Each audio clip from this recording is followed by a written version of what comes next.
The closest metaphor that I could come up with was basically the project management was a wheel without spokes, bouncing basically, where there's no one single client. So it seemed the engineering team, all of them, structural, electrical, mechanical, architectural, and the construction management students, were all basically in a circle working on the project, trying to develop, what's best for the project. But I never found that there was a client where we could ask them the final say of the question.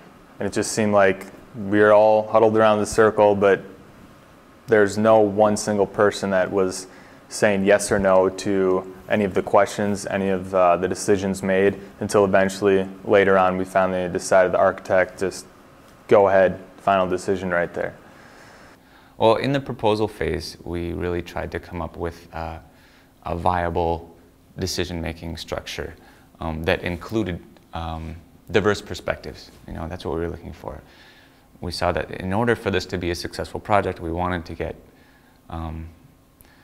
enough buy-in from each discipline. And I think the way that architectural design has typically been approached is that the architect comes up with the design, that design gets sent to the engineers, they figure out how it's going to hold itself up and how it's going to heat and cool itself, and then it gets sent to the construction group, which actually assembles the thing, and then the interior designers have their little chunk, and they so each of these disciplines are very siloed. They each have their own role, and they each have their own talents, obviously. But we really wanted an opportunity for these different disciplines to be able to learn from each other. And this was set forth in the proposal that it would be student-led, faculty-supported, and that we would bring in the resources we need, but really management and faculty were there to support the process, not to dictate it, because it's a learning project, and also because of the rules of the decathlon. This is not a competition among faculty, it's a competition among students.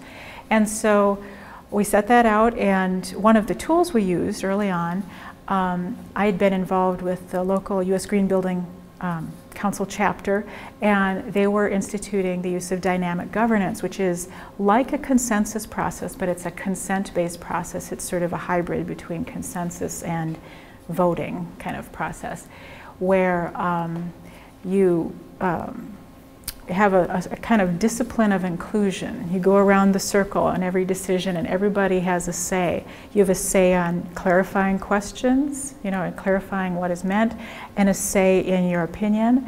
And then the group puts forth what seems like the right solution, and then there's a confirmation.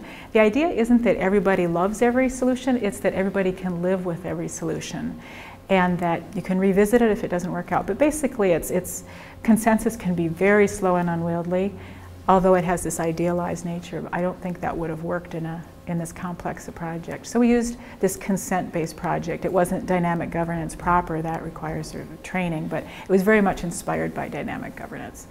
So that was the decision-making structure. And then I think one of the other things that related to the decision-making was that this was a performance-driven project. All projects have some ideals and missions, or visions going into it, but the level of detail of what was specified from the Department of Energy in some ways was like a highly detailed commissioning specification of exactly, the temperature ranges were given that it had to operate within, and you go outside of that and you start to lose points, and the criteria for architecture jury. There was specific themes that were supposed to be looked at, so it was very highly defined performance criteria at the beginning, and that was part of what led us to incorporating commissioning in the project, because we knew we needed a robust process to ensure we were coming back to those criteria if we were ever going to meet them and compete.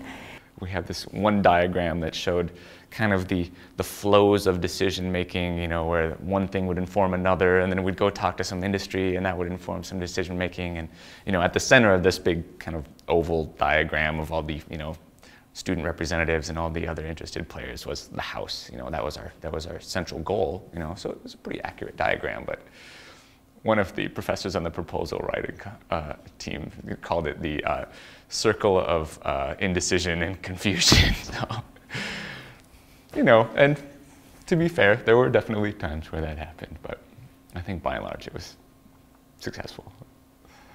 I think it worked for the most part, but again, the one client, when there's a project, you always need a client, and that's where I think we had a few bumps there, not knowing who's making the decisions, the timeliness of the decisions, you know, it varied, and so that's why I think it was a wheel without spokes.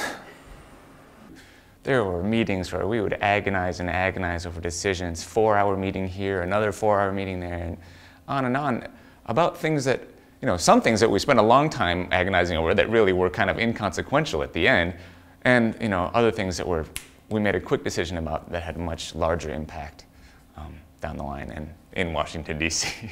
So, yeah, it'd be nice to have a, you know, a dictator.